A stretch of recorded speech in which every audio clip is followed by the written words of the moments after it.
Hey Corey, how are you, man? Hey, not too bad. What's new in Oklahoma tonight, Brett? Well, obviously the internet's a little shady.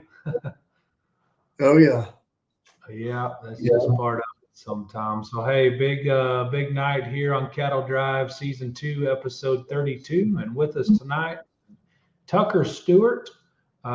He is the senior ag policy advisor and counsel in Washington D.C., as well as Bob May with May Cattle Company will be with us tonight to visit about what's going on in Mineral Point, as well as visit about these sales and the sale reports and how these cattle have traded all fall. He's got a lots of miles he makes, sees a lot of cattle, and hears a lot of reports. So it'd be interesting to talk to him as well, and we'll wrap things up with Cattlemen's for Christ. So, Corey, this episode tonight brought to us by our buddies Blueprint Cattle Company. Yep. Marty and Kate Van Fleet down there from Pella, Iowa. Mm-hmm. Got Yep, steer big, bigger sale. yep. Got a big sale coming up October 18th. Yeah, like you said, on Steer Bidder. Mainly a Maine Jew based sale, but they have a few Angus sales, Angus heifers on there as well, don't they, Brett? Yep, that's right. That's what it is. Couple of females, kind of multiple sire deals. I've seen some. There's a Garth female on there, a Freedom, some a Good Times, a bull that Bob May knows a little something about. We'll get to talk about later. So, Mhm. but we want to thank those guys for being involved with us on Cattle Drive tonight. But hey, current events in the world right now. I know we've hit on it a few times. The drought. Drought is something else down here in my part of the world that hasn't seemed to go away at all. And so I mentioned to you a little bit ago. They've sold more cattle at the sale barn east of me the last 2 weeks than they have at Oklahoma City the last 2 weeks. So it's drying up, man. Oh, I bet. Yeah. Hmm. Yeah, it's widespread. It doesn't seem to be really going away anywhere anytime soon right now. You just don't hear of anywhere getting much for moisture lately. Yeah, absolutely. You bet. College football scene is fired up. They played the OU Texas game this last week. A little bit of a Red River shootout, they say. Don't know if you caught that. 49-0 uh, Wow. in favor of the Longhorns. Yep. And So, what were you saying earlier about the transfer portal or whatever? I guess it's full. yeah, Did you say? yeah, they said that ESPN reported that the transfer portal was completely full, and it's got OU fans in it. They're actually looking for a new team to cheer on currently. So I Yep. guess that works both ways. They're having trouble. Wheels have fallen off. A guy sent me a message earlier. Said they had two white Shetland ponies for sale. They were slightly used, but they would make a good team. So um, Oh man. yeah, if Oklahoma you can't State fans tell. do not like or that they just can't get enough of OU having a down year for sure. No, we really can't. This is one of those years, honestly, that it's amazing how much the OU fans sound like an OSU fan. So, yeah, but Yeah. okay. So, hey, Tulsa just wrapped up. That's always a big time for us Okies, and Kansas City is right around the corner. The first of a string of major shows for our industry. What are you hearing from Kansas City? Boy, they got the got had a few breed heifer shows, bull shows there last week. Kind of got started. We got the big steer show coming up this coming Friday. Them people will start setting up tomorrow. I think weigh-ins on Wednesday, so that'll be one for the ages. Sure, one that is one of the most sought after ones in the country, no doubt about No, there's no doubt. No doubt it. it's a big one, but it's always a good time. I tell you what, the major show scene is something that we grew up with and cut our teeth on, and so it's good for the business. It's exciting that it's here again. So, but anyway, yeah, that's kind of what's going on. We've got a little string of sale reports for you tonight. The herd report, as always, powered by our good friends at CCI Live. I tell you what, there has been some sales as of recent, Corey. Oh boy. It's production sale season. Um, I'll give you a few CCI ones. The Vintage Angus crew from Modesto, California, had their 36th annual genetic gold production sale.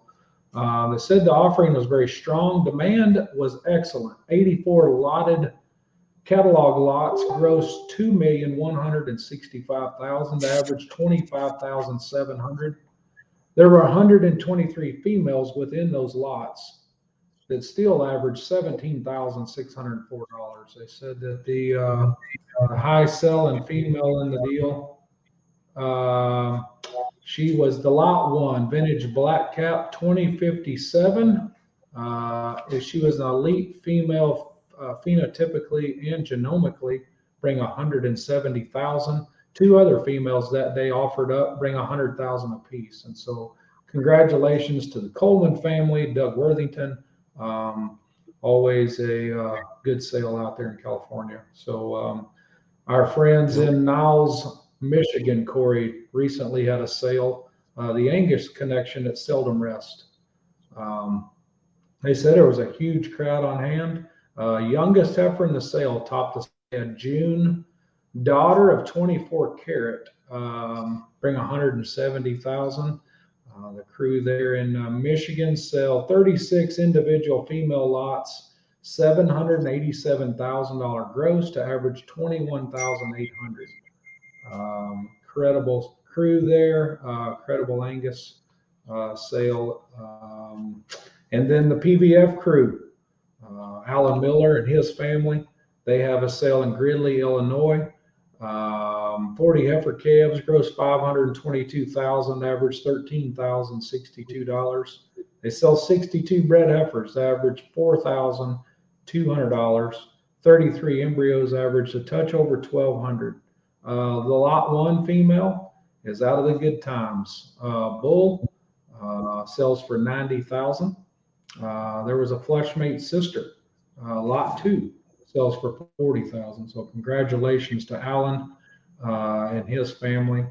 And then we talked about getting into bull sale season. Corey Express had their fall bull sale. Lots of commercial cattlemen that were at Yukon. 198 Angus bulls averaged 72.32. 41 Hereford bulls averaged 45.12. 239 bulls grossed 1,600,000, average 67.66, and so wow, all around good for that crew there. So but rounded out this last week, the Collier crew has a sale out there in Idaho. Collier, Hereford, and Angus. Said 15-year history of the annual female sale. Two breeds of cattle. Demand was excellent. 66 Hereford lots averaged $15,043. 21 Angus averaged $63.10. 87 live lots gross $1,125,000, average $12,900. With that was a little bit of semen. A January daughter of the new Genesis bull, an elite donor female.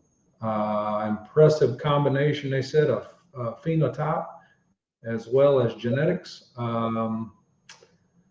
Sold for 195,000 biggins, Corey.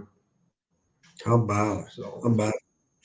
I just got one report from the North Country Rat Drive Marketing customer, the Shrog Nickel crew up here in Marion, South Dakota. They sell 55 head of heifer calves for $583,650 to average $10,061.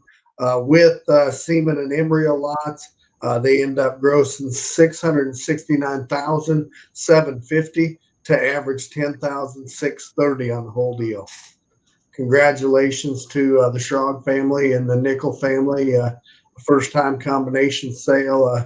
They upped their numbers compared to last year and had a whale of an event. Yeah, that's good stuff. There was a steer bidder sale of interest this last week too, Corey. Okay. Wade Rogers had a female sale. Oh yeah. 15 heifers, gross $402,500 to average 26,833. A broker female 3/4 blood semi, 125,000. So congratulations to the Rogers crew. So yep, things continue to get wild as we get deeper into the fall. yeah, that they do. No doubt about it. And with that, we're going to bring in a special guest here to visit about what's going on in Mineral Point, Wisconsin, on his plans for the fall of trading some cattle, as well as insight on some stuff he's seen in his travels this fall. And so I can maneuver this. There we got him. Bob, how you doing tonight? I'm doing good. How about you guys? Doing good. We're getting a rain here. Oh, you are? Yeah, not a big rain, but yeah. It's rain. The combines have been going nuts around here. It's been real good weather, but it's shut down for a minute. Mm-hmm. Hey, Bob, you guys are known to make quite a few miles each year gathering up cattle that you market throughout the fall. I know you guys raise quite a few of them now as well. Talk to us about what you've seen and some of your thoughts on how well the cattle have sold this fall to this point. Okay, well, in terms of what we've seen, you just gave some sale averages there, Brett, and they're pretty astounding in a good way. And I think it's relative to the quality of cattle we've seen this fall. Sometimes I always feel anyway that sometimes you'll go out and like the quality will be every other year as far as, the optimum of quality. And I thought the quality was real good last year, even better this year. And I'm talking steers and heifers. We always complain it's hard to find them big woofy state fair sized ones. And that might have been a little bit of the case. We'd always like to see a few more of those big woofy ones that are, just ready to rock and come out of the gate swinging and still be quality next August or whenever your state fair is, try and hang a banner. But I thought that end of cattle, maybe we could have used a few more of them, but I thought it was better than in past years. Even having said that, you talked again about what some of these cattle are bringing in. Man, oh man, it's on steroids. It's good. It's real good. I'm definitely a capitalist thinker. I mean, the higher someone else can sell one, it just raises the bar for all of us. As far as our stuff here, maternally, we get back a lot of heifers. We take a lot of heifers in on commission.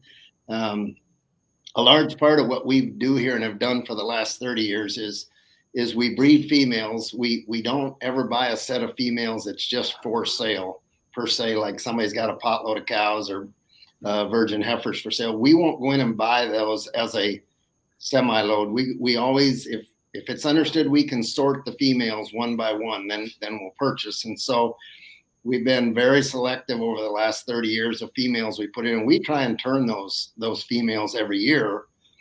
But with that, we help merchandise our cattle. We help merchandise our show heifers, replacement heifers. The show heifers come here, and on a commission basis, we sell those. And then we help, a lot of times we buy back their replacement heifers, not always, but a lot of times, and help sell their commercial bulls. So that's where a lot of our heifers, not all of them, but a lot of our heifers come from. We've started selling some heifers, haven't sold much on the steer end yet. We're kind of getting them broke a little better and getting ready for people to come start looking at those. So that's kind of where we're at. It's kind of typical around here that our our heifers will be just a tick. They're not green right now, I wouldn't say, but they've come from being green. A lot of those heifers, you guys talked about that dry country. 2 sets of these heifers come out of Ada, Oklahoma, which you just spent a little time talking about, Brett, and Millcap, Texas, and both those areas were very hot and very dry. We did get them out of there, first part of July. So they've had some time in cooler weather here, and we've had the most, not to rub it in, but we've had the most phenomenal fall here, and actually summer. Up till about 3 weeks ago, we mowed our lawn every 3 days. We just happened to be kind of a garden spot here, so we've been very fortunate that way. Crops coming out like crazy here, but again, like I said, we got shut down for a minute on rain. I just put a quick little plug in here. We do have one hell of a set of bred heifers for sale. We pregged them. They're worked. They're vaccinated. We do have to give them long range wormer after we get a good hard frost. That's kind of a belief of ours. There's 50 head even. I think they break down almost perfectly.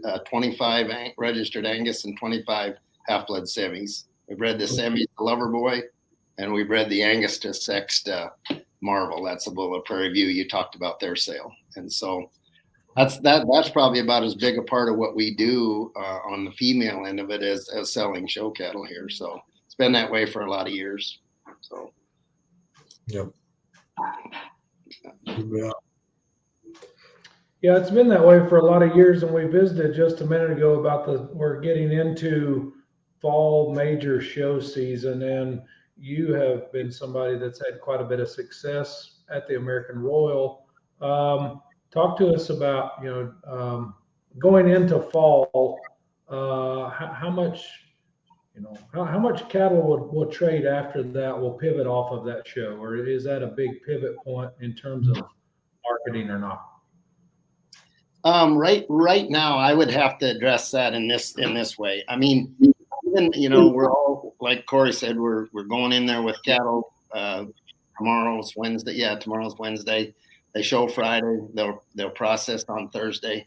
And anytime anybody that sells cattle would tell you that to get some winners definitely is good for your business. I mean, we've had a great summer. We had Reserve at Indiana, and we had the champion Exarban steer. We placed real good at our state fair. We didn't win our state fair.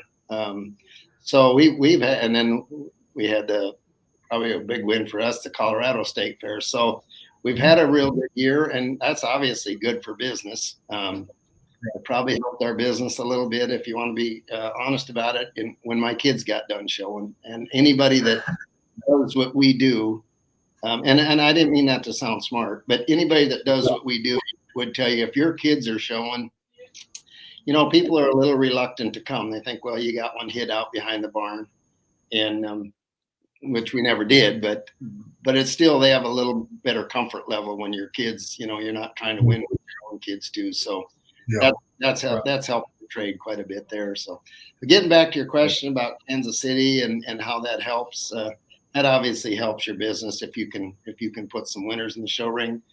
You talked about having some success at Kansas City. I'll just call it luck. We've had some luck in Kansas City over the years. It's a tough show, obviously. With that being said, I think the hardest part about Kansas City is the cattle that we had. I hate it when people talk about their own success. I think that sounds a little arrogant. So I'll talk about us having some luck there. But the cattle we had luck there with, they were fed specifically for Kansas City. And, they weren't cool roomed up, state. And no one of them was. And what I'm alluding to here is, I think that'd be a tough show to judge, because a lot of really good cattle show up that were targeted for their state fair. And when their hopes and dreams didn't come true, they held on like we have to do. And so keeping a steer fresh enough, that's a tough gutter down there. That's a tough show. But I think some cattle that maybe will be a little overcooked, and maybe not. But that's why I said in them fall shows, we just always specifically fed one for that show. We didn't we didn't try to get along in August and then hold him into that, and hoping we could have one that's fresh. Yep. Right. Kansas City was the first show that I ever went to in terms of a major show. When I was on a collegiate judging team in junior college, I went there. I want to say it was maybe 92. And that was the year that Jesse Stinson showed this. I think his name was Spook, wasn't it, Bob? Spooky. Yep. Spooky. Yeah. Yep. And I just remember thinking that there's no way a show steer could ever. I mean, I just had never seen anything like that calf. So let me just tell you a quick story about that calf, if I can. And it's one of the most emotional stories I've been in. And Brett Gerald was part of that steer. Okay. And when you said Jesse Stinson showed that calf, and that particular steer, the Coliseum we show in now, or the arena, whatever, that's the first steer that ever won in that Coliseum. That Coliseum 92 was the maiden voyage for that, which was kind of neat. But that steer, the boy that worked for Jesse Stinson's dad, was here at our barn on July 11th of that year. And he was 25 years old, and he had a heart condition. And he wanted me to clip that steer, get him roughed out to go to the belt buckle bonanza. And it was kind of a warm, humid day. And, it was a life lesson for me to maybe, sometimes it's not a wise idea to put off till tomorrow what you maybe should be doing today.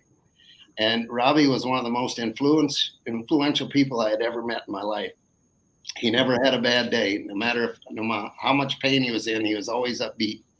And he asked me to rough that steer out that day. And I said, it's a little warm. How about we do it tomorrow? And we decided to have a little quick pickup game of basketball before we all went to town. And 3 women were playing with us, with Bruce and I don't even remember who the third person was. And he dropped over dead on my basketball court with a heart attack. Oh my God. Yeah, so when that steer won Kansas City, it was very emotional for all of us.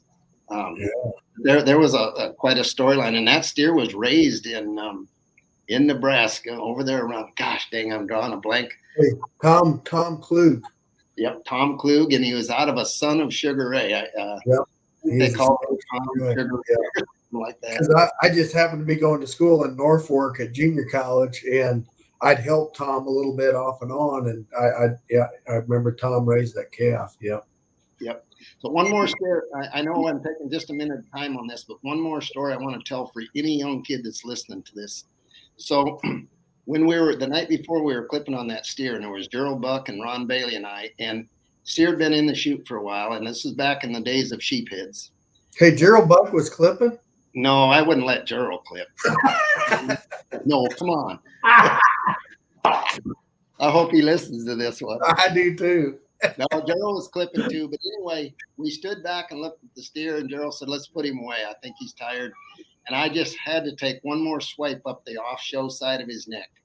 And Gerald told me not to. He said, just let him lay down. Well, I had to get it a little closer. And with that, when I set that sheephead on the side of his neck, he took a big old swipe with his head, and I put a big old gap in his neck. And I was so upset with myself. And Ron Bailey said something that I'll never forget. And this was back in 1992. He said, you think this steer's got a shot to win, and you're all acting like a fool because you put a little nick in him. He said, you really think a judge is going to beat him because he's got a nick in him? And I did feel foolish when he said it because I knew he was right. But I guess the reason I tell that story is because if you kids want to start clipping these things, at a young age, you're going to nick them. Okay. Mm-hmm. And any judge with assault nobody wants to nick one. Don't get me wrong. It's like an art to people, but you put a nick in one, if he's that good, he still got a chance of winning. That's sorry to take that much time, but there was a hell of a story behind that steer. Yeah. Well, if that's the case, I'm going to be able to start clipping again. What's that? Yeah, I'd say, Brett, see, that's your green light right there, buddy. Yeah, that's me. Yeah, exactly. Put me in, coach. Gotcha. Man.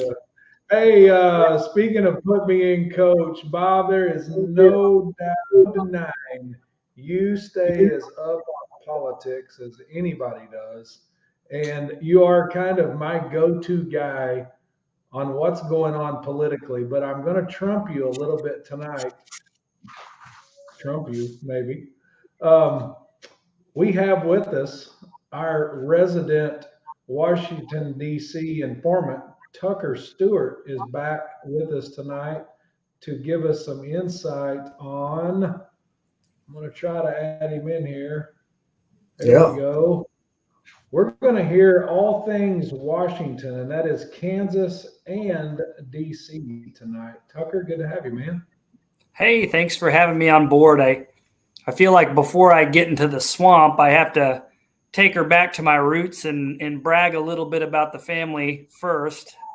Obviously, you guys know we got a great crew, and my brother and dad run a pretty good shop. But our club calf sale was this past Saturday, and we sold 61 head that averaged about $6,600 a piece. High seller was right around $33,000.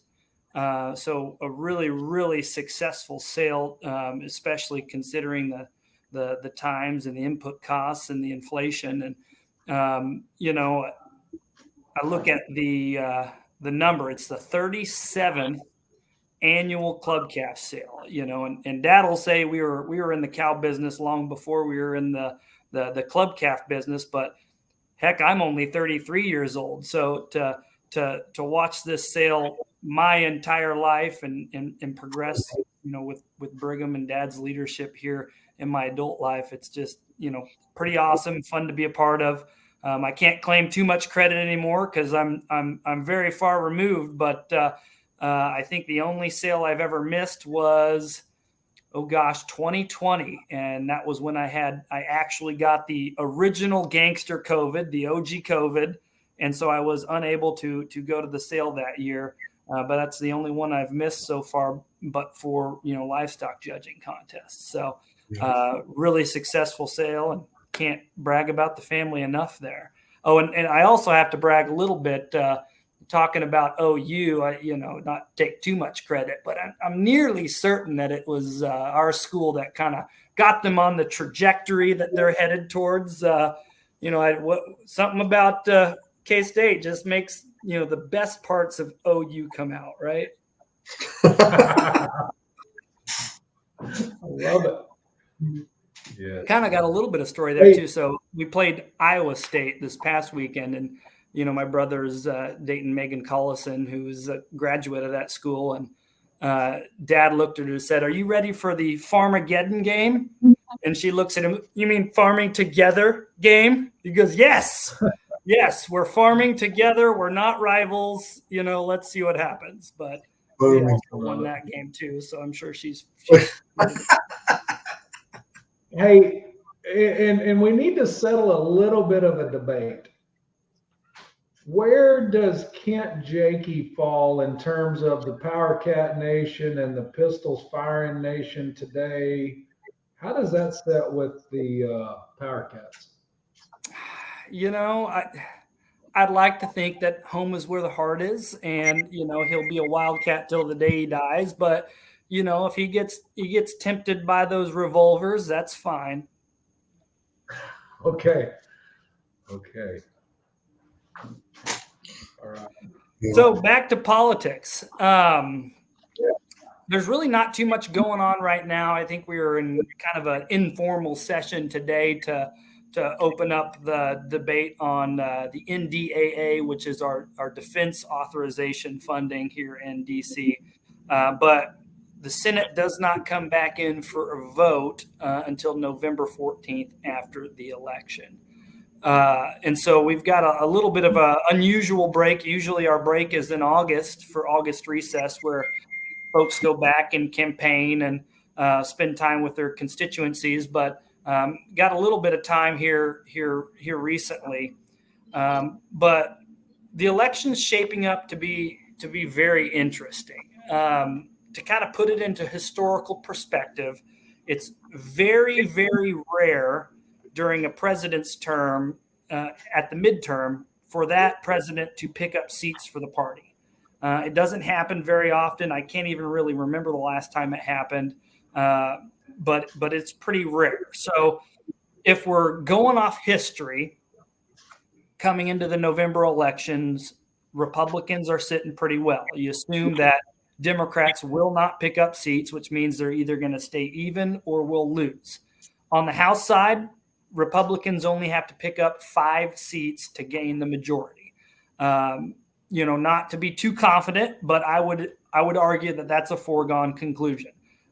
It's all but certain that we will probably pick up the House of Representatives here in November.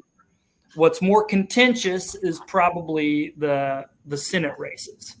Right now, there are 4 key states that are battling out that'll basically determine the trajectory of the Senate, and I would argue the country for the next couple years of Joe Biden's presidency. And that's Nevada, Arizona, Pennsylvania, and Georgia.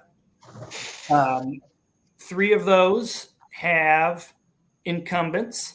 One of those is a completely clean slate. So Pennsylvania is, currently held by a Republican, but I don't know if you've heard of Dr. Oz, but Dr. Oz is a Republican running for Senate in Pennsylvania against a union guy named Fetterman.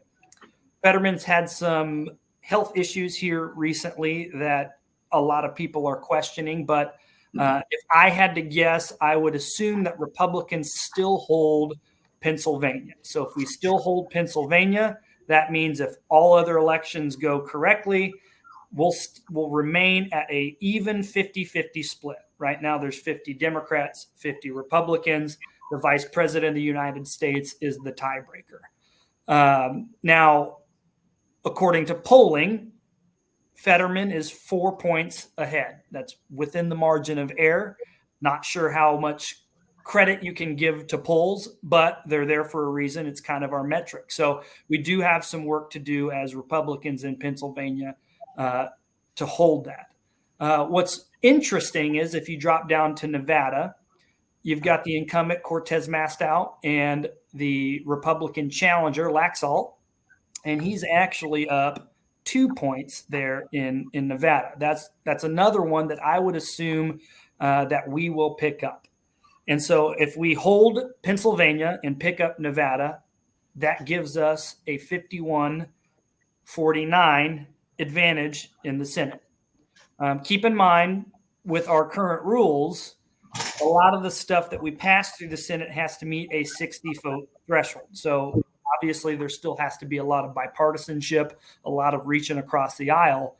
But in things like budget or Supreme Court nominations, that's just a simple majority. That's a 51-vote threshold. So we take a lot of power away from the Democrat Party just by gaining a seat in the Senate. The other 2 races is Arizona and Georgia. I would consider Arizona kind of around 0. Right now, it's leaning Democrat at 4 points for Mark Kelly. But that's just another very interesting agrarian state. And I really would not be surprised if that pulls out for the Republican candidate. It really is right there within the margin of error. And I'll get back to why I think it will pull out for the Republican candidate after I talk about Georgia. Georgia's kind of the one that's been on the news here recently with Reverend Warnock and Herschel Walker battling out together. Warnock got the edge at like 3.8 points in the polls. But again, another traditionally red state. I mean, folks would call that a toss-up, but man, it's been red for many, many years outside of the Trump election. So each one of these states did not go for Trump, which kind of creates its own new and unique challenges. But when you look at the current president, who's got an approval rating that's the worst in my lifetime, maybe Jimmy Carter had something worse, but I wasn't around then. His approval rating is only 42%.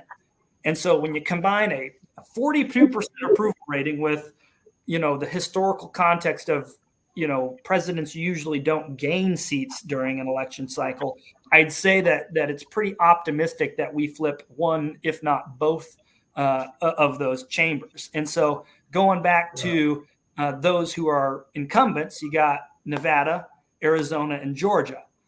Cortez Masto has a 92.7% voting record for Joe Biden policies. That's, a couple votes away from being 100%. Mark Kelly in Arizona, 94.4% voting record with Joe Biden. Down to Reverend Warnock, 96.4% voting record with Joe Biden. So I like to think of midterm elections as being kind of the report card for the president. Now, sometimes there's a disconnect, and that's my only worry about this election, is that there's a disconnect between Joe Biden's policies and what people would consider their local senator, right?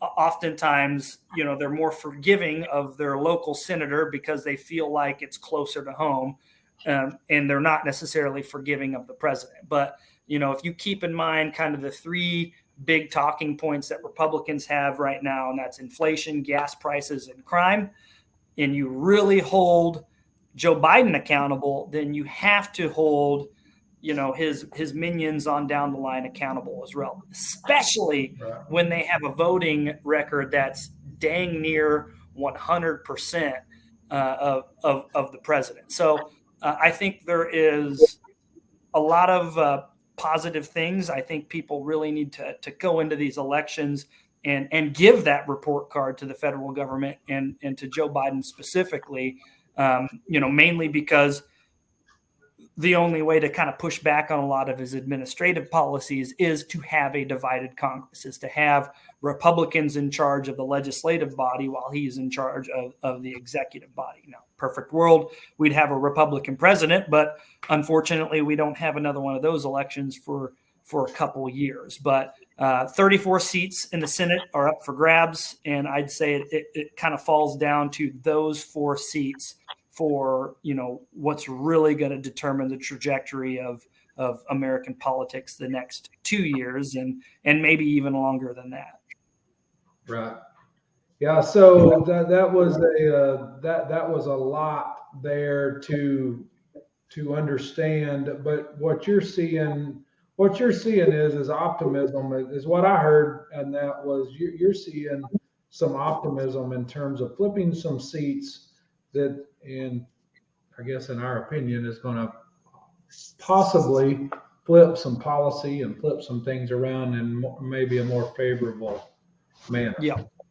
I mean, it's really about holding the federal government accountable at this point. I mean, if you're content with gas prices the way they are, then you know who to vote for, right? But I know I haven't talked to a single farmer in the countryside that's content with the price of diesel, the price of fertilizer, the price of chemical, if you can even find some of the chemical that you need, especially going into next year. And so I really, that's kind of my encouragement is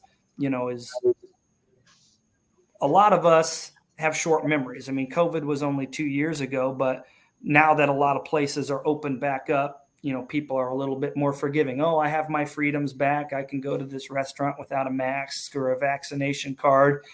Things are on the up and up.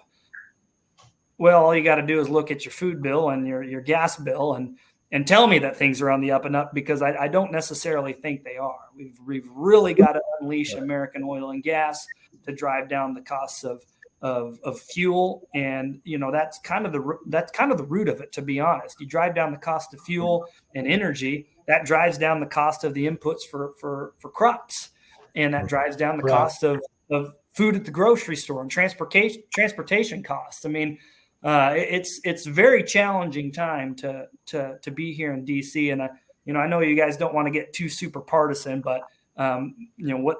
From my seat, it's difficult not to be too partisan, because there's one person where the buck stops, and that's Joe Biden.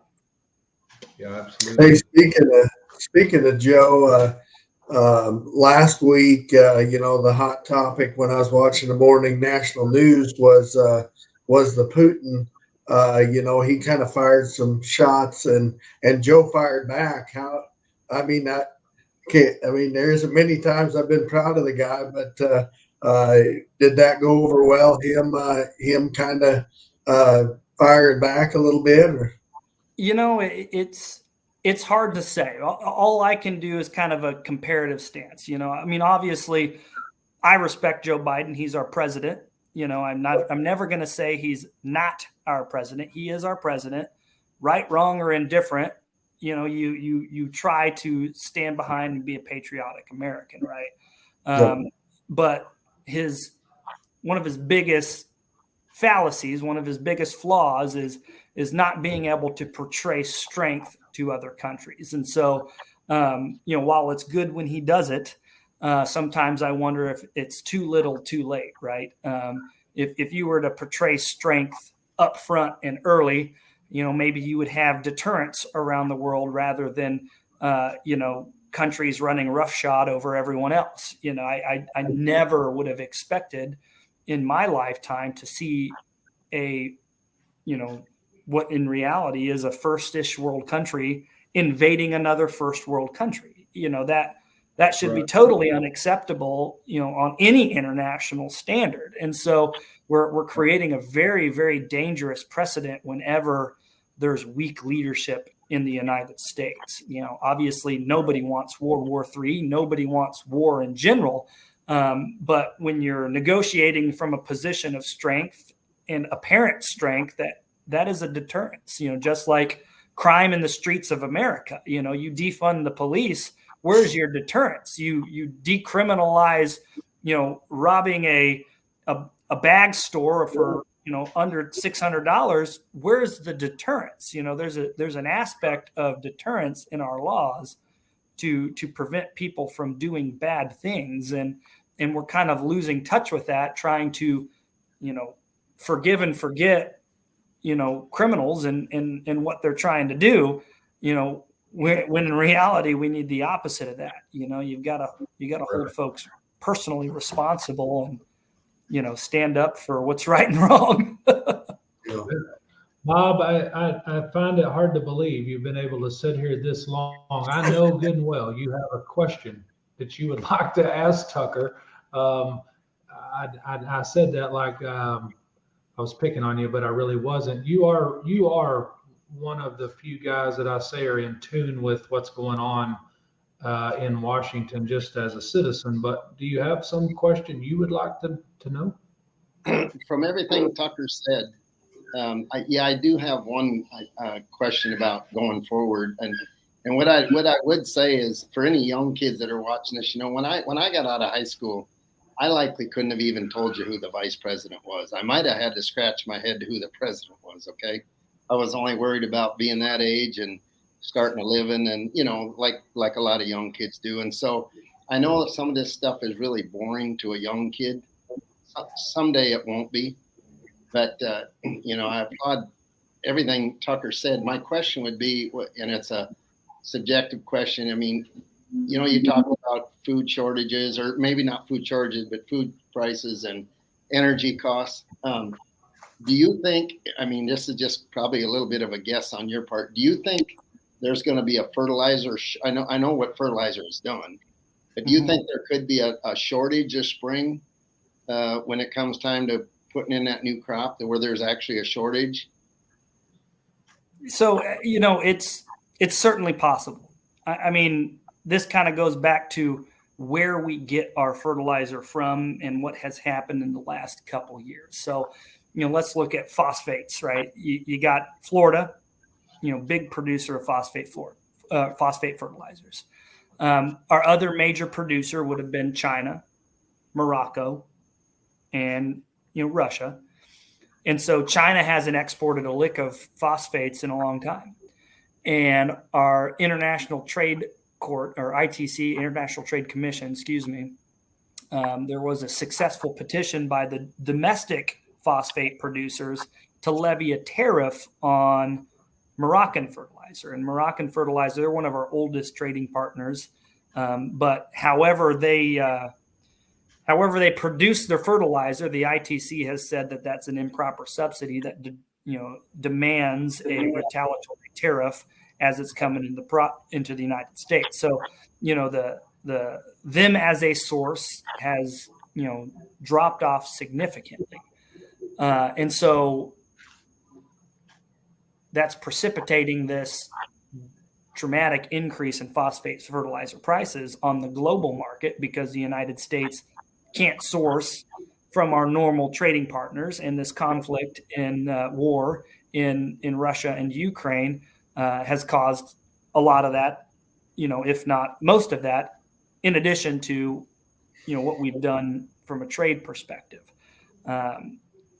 Now, there's a little more good news in nitrogen. We produce a lot of the nitrogen here, but, our other partners are, again, Russia and Trinidad and Tobago. And so there was another attempt to get tariffs levied on specifically Russian and Trinidad/Tobago nitrogen. That we wrote letters after letter and was able to convince the administration that maybe it wasn't a good idea to levy tariffs on nitrogen fertilizer coming from Trinidad and Tobago when our only other source is domestically or in Russia, right? And with the price of natural gas in the United States, but more importantly, the price of natural gas in Europe, everybody is scrambling for nitrogen. Pretty much all the nitrogen production in Europe is completely shut off because the natural gas cost is cost prohibitive. The United States, it's not cost prohibitive anymore. I mean, we still are significantly cheaper than Russia, but, and then you couple the Nord Stream pipeline sabotage, I don't see European nitrogen coming online anytime soon. So it's from a few finite sources, including Russia, us, and Trinidad and Tobago. And then, potash, that's supposed to be coming from Belarus and Canada, right? Belarus kind of been on the bad list with Russia for quite some time now. So we're not seeing a lot of potash coming from Belarus. So we're pretty much solely reliant on Canada. Well, what are the rest of the Western countries reliant on? Also Canada. And so everybody's scrambling for Canadian potash. So I do not see fertilizer prices decreasing anytime soon, mainly because of the global supply and demand matrix. Now, if we can get the price of natural gas down in the United States, nitrogen will, go down in price as well. But we still got the phosphate, we still got the potash question to deal with. So, Russia put us in a very big pickle, or the world in a pretty big pickle when they invaded Ukraine. But I think more importantly, it's the input costs and the Biden policies that have pushed us even further down the rabbit hole on that one. If we were to unleash American oil and gas and reduce those costs of inputs, transportation prices would go down. The feedstock to produce the nitrogen would go down, and the costs of doing business in Canada and in the United States would go down. The second piece of that would be every time you have a Democrat president, they double down on environmental policies, and they don't really take into consideration the economic consequences. It takes, on average, more than 10 years to open up a new mine in America. And so if we can't open up new mines for potash or phosphate, and we're just reliant on old mines that are, starting to dwindle on supplies and other countries, we're going to be in a world of hurt. So we really need environmental reforms on top of oil and gas reforms. So I don't know if it's going to have shortages, but it's not going to be cheap. It'll at least be the same price or higher. And that's unfortunate, but it seems as if, at least for what I know, we've always seemed to work our way through these things. I don't know how, but I never thought this spring we would work our way through planting season with input costs the way they were. I mean, here Bob Mays talking about how nice it is and guys fixing to have big harvest, and so hopefully we'll work our way through these problems and these midterm elections. Thank God we got $7 corn to help us work through these things. I was going to say commodity prices is the silver lining on this, and I don't see those going down unless some other country has a big old bumper crop, right? But commodity prices are the silver lining, and we're very, very resilient, efficient people in agriculture. We will find the alternatives if we can't have the real stuff. Just thinking about chicken litter and cattle manure. You know, a lot of people are using stores of that rather than, you know, double downing on the synthetics. And then now you have the you know, the biologicals where they're developing those microbes for cereal crops that will, you know, refine nitrogen out of the air. So it's a lot of opportunity for new technology. And, you know, obviously the American farmer is resilient and innovative and capitalistic. And so I have no doubt that we'll succeed. But man, we could do a lot with the government getting out of our way.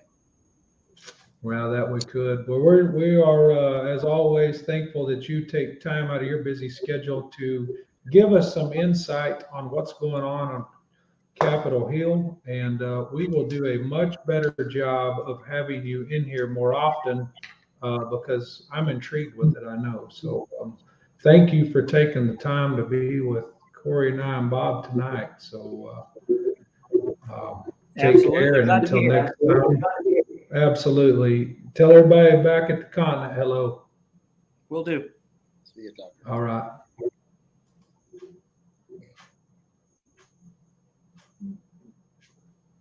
Man, you talk about a young man who is absolutely passionate about government in the United States and up on exactly what is going on. And nothing makes me more excited to know that he has got our best interest in hand when he's there helping guys work through stuff. Absolutely. Yeah, you bet. Well, hey, we're going to wrap this thing up here, and I got to go to a text message that I got this week, Corey. We did a drive marketing this past week for our, I say I was, and now I'm not even going to be able to, Chuck Ringcott. He sends me a text message, Corey, this week, and Bob, it's Cattlemen's for Christ this week. He says, my wife shared this with me from her daily devotional, October the 10th. It is our sale day. I would love to share it with you guys, a fellow cattleman for Christ. Trust in the Lord and do good. Dwell in the land and enjoy safe pasture. Delight yourself in the Lord, and he will give you the desires of your heart.